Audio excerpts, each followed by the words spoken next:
Parking ispred mog smeštaja u jednokrevetnoj sobi, polazak.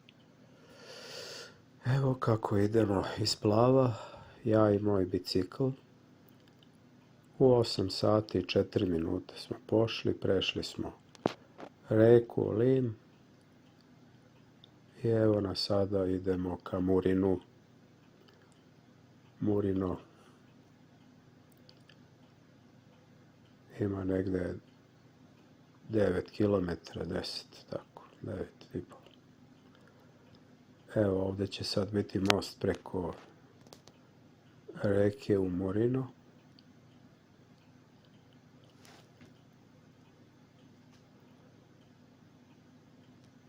To je sada, evo još malo, stižem u Murino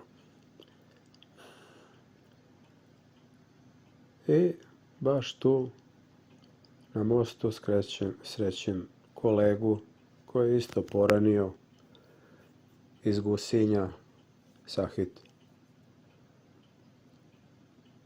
On je Bošnjak od majke, Albanke. I evo mi sad zajedno ovdje idemo, vozimo nas dvojica i uspon lagano, nije baš onako težak uspon, ali uspon do sela Velika. Tu će biti ovako selo Velika. I sada idemo dalje uzbrdo, tu se već pojačava uspon.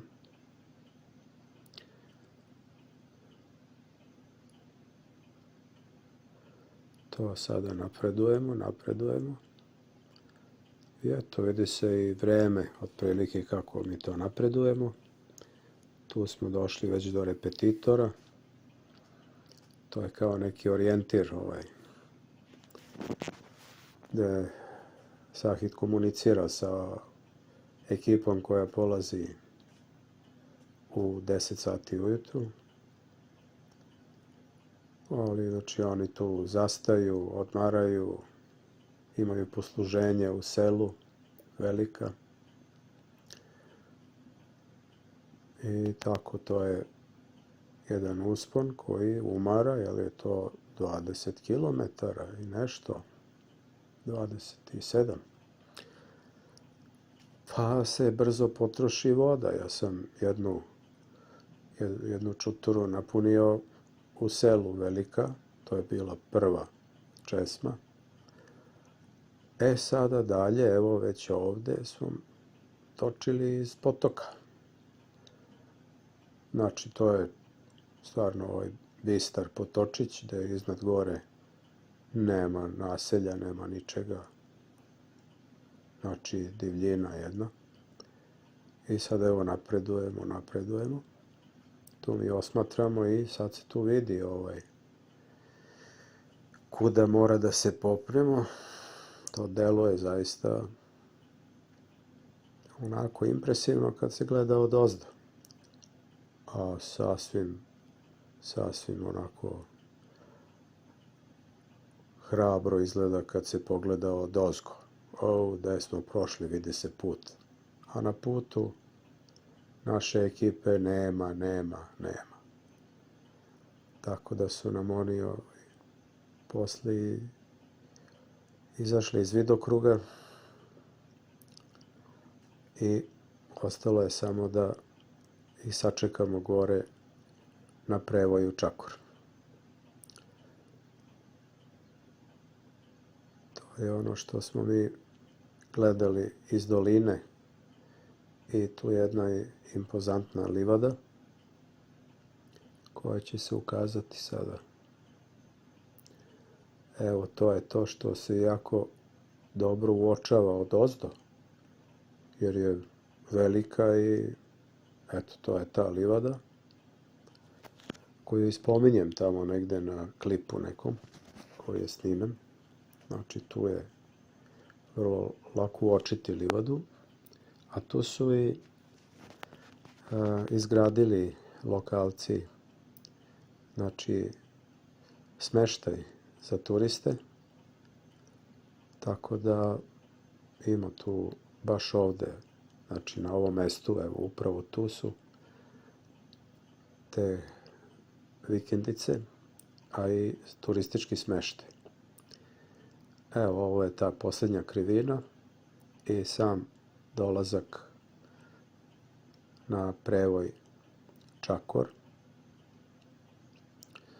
Naravno, tu se ističu sve ovi vrhovi okolo. Evo, tu smo. Tu ćemo malo da pauziramo, da vidimo. Evo sliku. To je to. Tu je, znači, izgrada nekadašnje kafane, koja sad to više nije. To je, mislim, devastirano. I onda nastavljamo peške kozijom stazom kroz ovu šumu, kroz borovnjake koji sapliću, jer su oni niski i žilavi su. Staza je uska, ako uopšte i staze ima, ali evo nas ovde, stigo smo na 1941 metar. Tu ćemo da zastanemo i da napravimo zajedničku fotografiju. Skupili smo se, fotografisali i evo sad je to fotografija. Vidi se plavo odatle, lepo kao na dlanu. Tu nas je sačekao Nedžad sa svojim terencem i mi odatle sada imamo spust. Znači do ovde smo se peli, tu je neka raskrsnica za planinare koji idu levo, desno, već na neki vrh koji je možda iznad još nekih 100 metara. A mi se ovako sada polagano spuštamo i tu je negde napravljena isto jedan klip sam izdvojio na 1921 metar, gde je baš jedan putokaz sa tom obeleženom nadmorskom visinom koji upućuje na te bliske vrhove. I sad dolazi spust. Ovo sad je već, znači, šumski put. On je zemljani, ali je, znači, buldozerom skidano, pa ima i kamenitog materijala. Znači, nije nasut, nije makadam, nego je zemljani put sa kamenom drobinom. I tu je i Tošković uspeo da padne, jer je zahtevno, a on je krenuo onako, da kažem, entuzijasta. Krenuo je bez biciklističke opreme, mislim na dres i na gaće, tako da se na prevoju Čakor opredelio da uđe u taj džip. Pa kad je došlo do spuštanja, on se polakomio, izašao iz džipa, seo na bicikl koji je izvađen iz prikolice i krenuo nizbrdo, ali spust je bio isuviše, da kažem, zahtevan za njega. On je pao i vikali su poslije na jednom stajalištu: vratite nam Toškovića. Tošković ipak po drugi put nije želeo da sedne u sedište bicikla, nego se vratio na sedište terenskog vozila. Sad smo evo već u naseljenim, mislim tu su vikendaši, dosta je ovako lepo. I ne samo lepo, nego i pitomo. Znači za čuvanje stoke, obradu, mada i gore na vrhu su eto konji i stoka, kad je nekad bilo više, sigurno je to bilo. A sad evo spust jedan, evo u delu pored reke Meteh, znači to je naseljeno mesto. Evo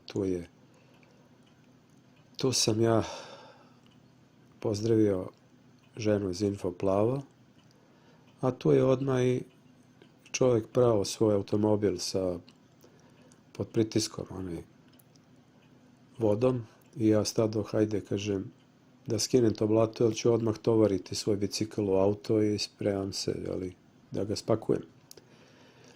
Da nemam problema s time. I evo mene, stižem opet u centar Plava. Eto, tu sam ja smešten bio, znači u jednokrevetnoj sobi, i završilo se sve lepo i to je lepa uspomena.